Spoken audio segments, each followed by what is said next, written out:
میرے والد جو ہے ہم لوگوں سے بچپن سے کہا کرتے تھے کہ خانقاہ کے بھروسے پہ مت رہنا کہ کوئی آئے گا نذرانہ دے گا اور اس کے بعد جو ہے وہ تمہارا دال روٹی چلے گی، اپنے اپنے پیروں پہ کھڑے ہو۔ تو سب بھائیوں کو انہوں نے خوب پڑھایا۔ جس زمانے میں علی گڑھ میں پڑھتا تھا اس کے بعد تقریباً 20 22 25 برس جو تھے وہ اردو پہ بہت زیادہ سخت تھے۔ اس زمانے میں ہم کو لگتا تھا کہ یار اردو کا رسم خط جاننے والے لوگ جو ہیں وہ ختم ہوئے چلے جا رہے ہیں۔ قاری صاحب ہم لوگوں کی بڑی تربیت کرتے تھے، بہت تربیت کرتے تھے، کہانی میں کیا نہیں لکھنا ہے اس بات پر بہت زور دیتے تھے۔ شمس الرحمن فاروقی جیسے کٹر مخالف نے بھی ان کے بارے میں کہا ہے کہ قاری صاحب جو ہیں وہ پیراڈاکسس کے بادشاہ ہیں۔ میں 3 دفعہ بیٹھا IAS میں، تو اپنا رینک اوپر کرنے کے لیے آدمی، تو دوسری دفعہ میں نے IPS میں ٹاپ کیا تھا پورے ہندوستان میں۔ اپنی زبان میں لکھنے کا جو کانفیڈنس ہوتا ہے وہ انسان سے وہ سب کچھ لکھوا لیتا ہے جتنا اس کو سول سروس کے لیے لکھنا چاہیے۔ تو جب کوئی سماجی سانحہ ہوتا ہے تو آدمی کو تو دور تک اس کے اندر اترنا پڑتا ہے، اس کی روح میں جانا پڑتا ہے، اور روح میں جانے کے بعد پھر جب واپس آتا ہے تب اس کے پاس وہ قلم ہوتا ہے جو کہ وہ اس بڑے سانحے کو بیان کر سکے۔ ہم لوگوں کو گنگا جمنی تہذیب ہی راس آتی ہے۔ ہم کسی ایسی تہذیب کے فرد نہیں ہو سکتے جو دوسرے انسان سے نفرت کرنا سکھائے۔ آپ دیکھ رہے ہیں ریختہ کی بے حد خاص پیشکش۔ میں ہوں معید رشیدی۔ آج ہمارے ساتھ ہیں مشہور و معروف افسانہ نگار، ناول نگار سید محمد اشرف۔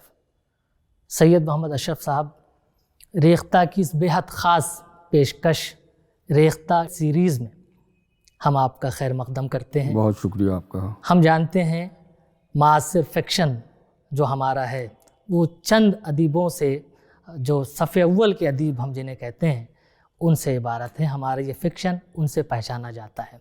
ان چند ادیبوں میں ہم آپ کا شمار کرتے ہیں، اور آج ہم آپ کی شخصیت کے مختلف گوشوں پر گفتگو کریں گے، آپ کے فن پر گفتگو کریں گے، آپ کی ترجیحات پر گفتگو کریں گے، آپ کی پسند و ناپسند پر بھی گفتگو کریں گے، آپ کی پسندیدہ شخصیات پر بھی گفتگو کریں گے۔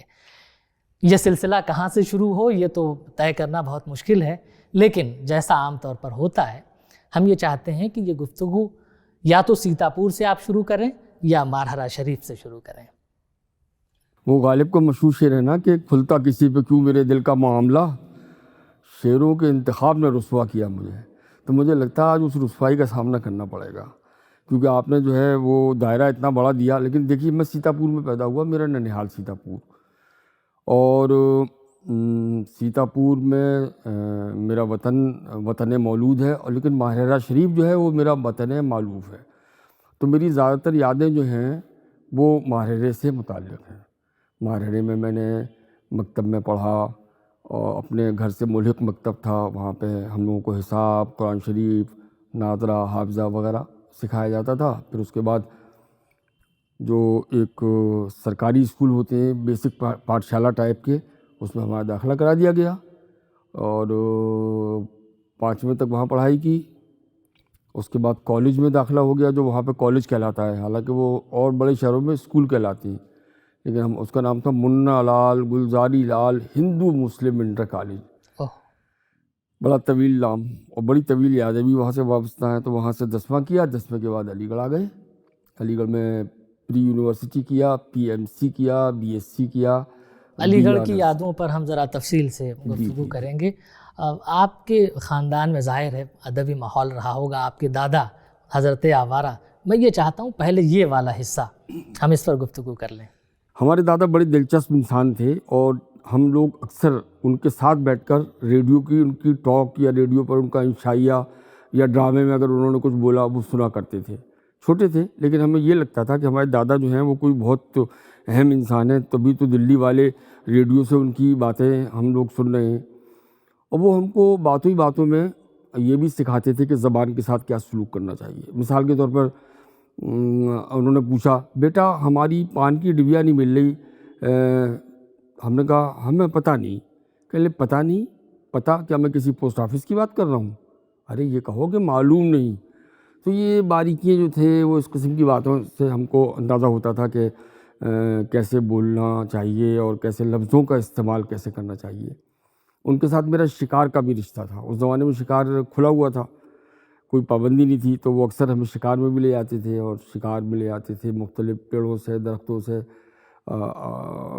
روبرو کرتے تھے, مختلف قسم کے پرندوں سے روبرو کرتے تو تھے. والد صاحب بھی ہوتے تھے ساتھ؟ نہیں جی نہیں, والد صاحب تو میرے سجادہ نشین خانقاہ برکاتیہ, ایک بہت ہی سنجیدہ اور مدبر اور عالم انسان, اور میرے دادا جو تھے وہ بہت صاحب تفریح. تو وہ دونوں کے مزاج جو ہے وہ ملتے ہوئے مزاج نہیں تھے. تو میرے والد, مجھے اپنے والد کے ساتھ بھی ایک دفعہ شکار پہ جانا یاد ہے, لیکن وہ ان کا روزمرہ نہیں تھا, بلکہ وہ اپنے والد کی خوشنودی طبع کی وجہ سے چلے گئے ہوں گے ان کے ساتھ. تو دادا ہمارے جو ہے وہ ہم سے اس بات کا اصرار کرتے تھے کہ بیٹا کچھ لکھنا اگر چاہتے ہو تو اس کے لیے پڑھنا بہت ضروری ہے, پڑھا کرو.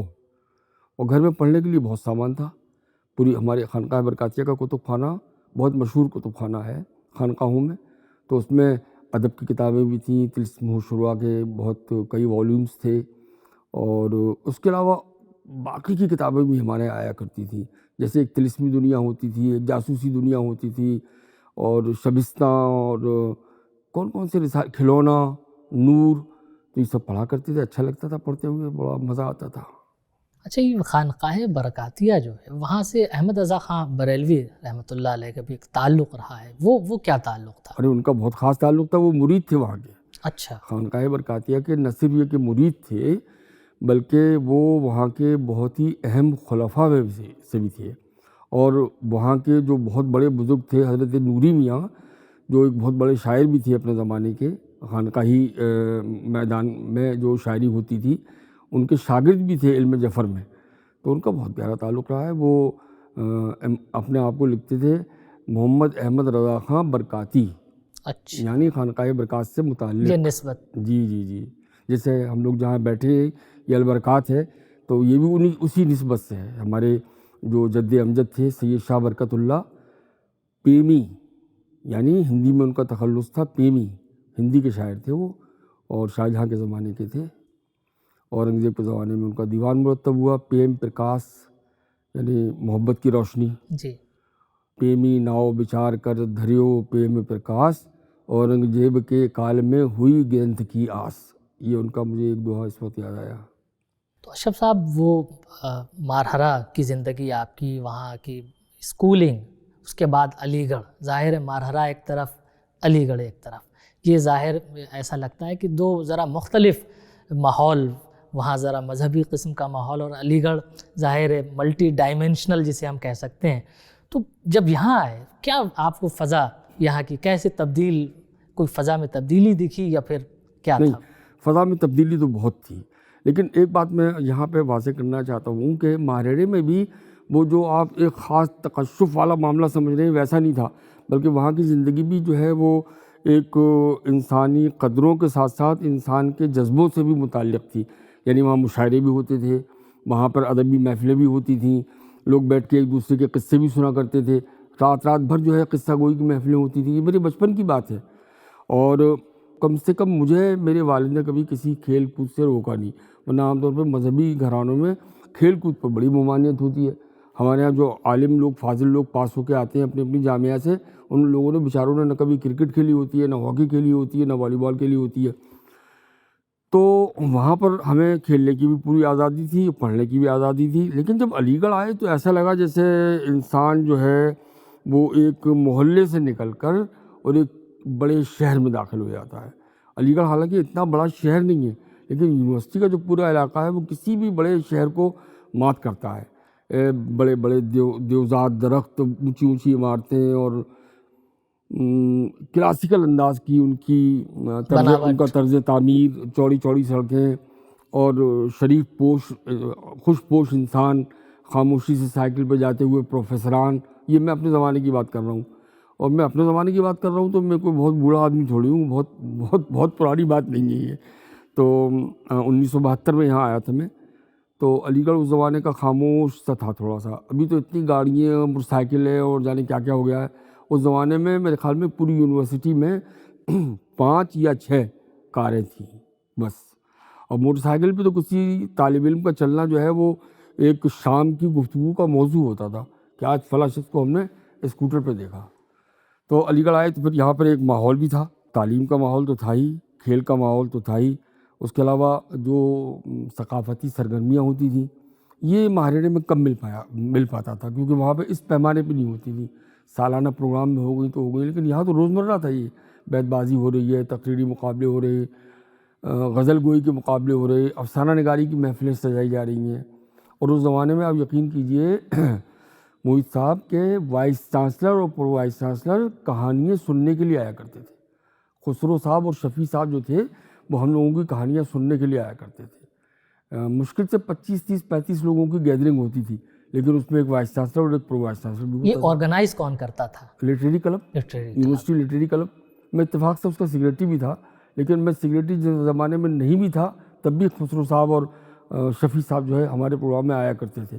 آپ غالباً انجمن اردو معلّہ کے بھی آپ سیکریٹری؟ ہاں, اس کا بھی سیکریٹری تھا, انجمن اردو معلّہ کا بھی سیکریٹری تھا, یونیورسٹی گریٹ بک کلب کا بھی سیکریٹری تھا.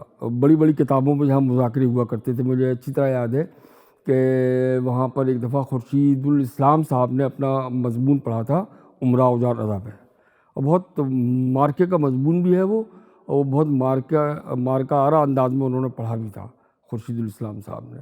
اور ہمارے جو پریزیڈنٹ تھے صورتی صاحب تھے, احمد صورتی صاحب, وہ ایک عجیب فلاسفر, شاعر, دانشور, ان تمام چیزوں کا ایک بہت ہی خوبصورت امتزاج تھا ان کے اندر, اور کچھ کھوئے سے رہتے تھے.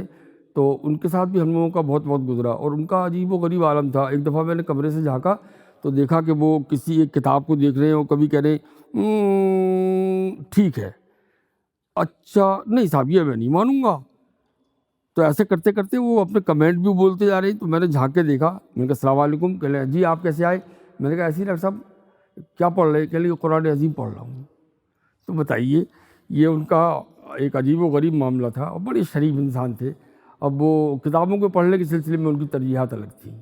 شعبہ اردو کے اساتذہ میں قاضی عبدالستار اور شہریار صاحب, علی احمد سرور, دوسرے دیگر اساتذہ, لیکن میرا خیال ہے کہ قاضی صاحب چونکہ خود اتنے بڑے فکشن رائٹر, ان کے ناولز ظاہر جہاں جہاں اردو ہے وہاں وہاں پڑھا گیا, اور بیحد مقبول شخصیت, آپ کا ان کے ساتھ ایک خاص لگاؤ بھی ہے. میں چاہتا ہوں قاضی صاحب کو آپ یاد کریں.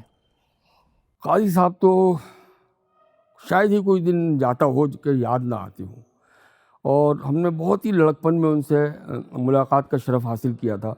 تو ان کی یادیں جو ہیں وہ یادداشت کے اس حصے میں محفوظ ہیں جو بہت تر و تازہ تھا, تو ابھی تک ویسی کی ویسی ہیں.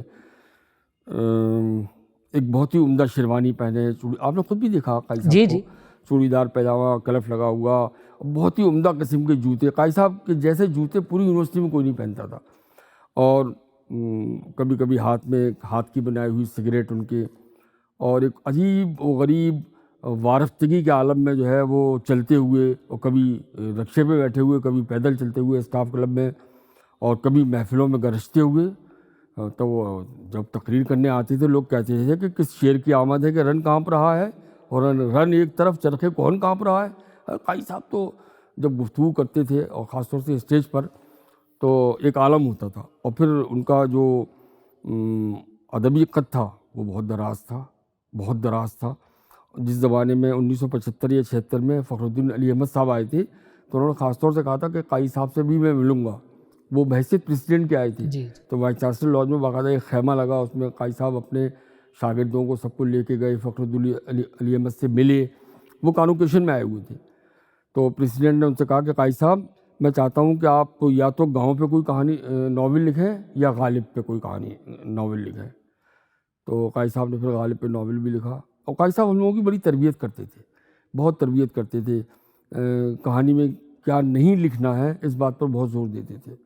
کہانی میں کیا لکھنا ہے یہ تو سب بتا دیتے ہیں, لیکن کہانی میں کیا نہیں لکھنا ہے یہ قاضی صاحب نے بتایا ہم لوگوں کو. اور قاضی صاحب تو خیر اپنے فن کے بادشاہ تھے. اور شمس الرحمن فاروقی جیسے کٹر مخالف نے بھی ان کے بارے میں کہا ہے کہ قاضی صاحب جو ہیں وہ پیراڈاکسز کے بادشاہ ہیں. تو قاضی صاحب نے تاریخی ناول اور سماجی ناول اور گاؤں کے ناول اور شہر کے افسانے, مطلب ان کا بہت بڑا رینج تھا. اور قاضی صاحب جو ہے وہ اس طریقے سے لکھتے تھے کہ جو کردار ان کا ہوتا تھا وہ وہی زبان بولتا تھا جو زبان وہ بول سکتا تھا. ایسا نہیں کہ ایک گاؤں کا آدمی ہے وہ غالب کی زبان میں گفتگو کر رہا ہے. قائی صاحب کے بارے میں وہ کہا جاتا ہے، بہت سی باتیں ظاہر ہے وہ گردش کرتی رہتی ہیں. چونکہ آپ نے کافی وقت گزارا ہے، بہت قریب سے، بہت عزیز شاگردوں میں آپ رہے ہیں، افسانہ کتنا تھا ان کی شخصیت کا؟ شخصیت میں افسانہ کتنا تھا؟ قائی صاحب کی شخصیت میں افسانہ ہی افسانہ تھا.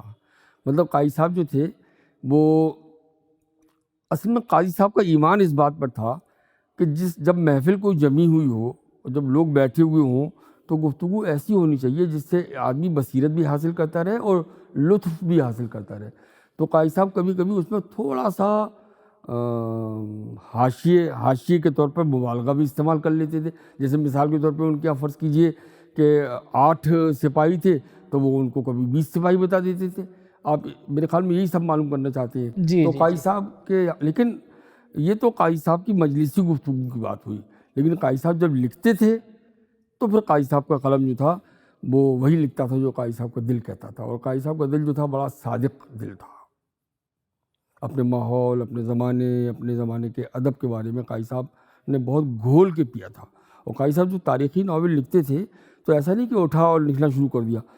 اتنی ڈھیروں کتابیں پڑھ لیتے تھے تب اتنا مختصر سا ناول لکھتے تھے.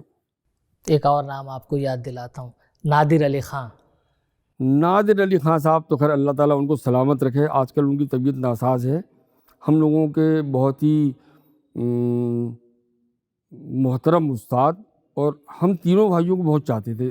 وہ 3 بھائی جو یہاں پڑھے، پروفیسر امین صاحب، میں اور افضل میاں، تو کبھی کبھی کہتے تھے کہ میں بڑا خوش ہوں کہ میں تم تینوں کا استاد ہوں. تو ان کے ساتھ بڑی دلچسپ معاملات رہتے تھے. اب میں کیا بتاؤں آپ کو کہ ان کے ساتھ کیسے کیسے معاملات رہتے تھے. اب جیسے میرے بڑے بھائی صاحب سے انہوں نے ایک دفعہ کہا کلاس میں، ایک تو یہ کہ وہ نامحرمات کی طرف دیکھتے نہیں تھے، تو بغیر ان کی طرف دیکھے ہوئے لڑکیوں کی اٹینڈنس لگا لیا کرتے تھے. ایک دفعہ ایک خاتون نے اٹھ کے پنکھے کا والیوم کم یا تیز کر دیا تو ادھر سے ہی بولے منہ ٹیڑھا کر کے ایک طرف کر کے کہ نہ بیوی، انتظامی امور میں دخل دینے کی ضرورت نہیں ہے. وہ ان کو انتظامی امور سے خیر. ایک دفعہ میرے بھائی سے بولے، بڑے بھائی صاحب سے، کہ ملک عرب کا دستور ہے کہ جب 2 لوگ ملاقی ہوتے ہیں تو یہاں پر ایک رگے گلو ہے، اس پر بوسہ دیتے ہیں.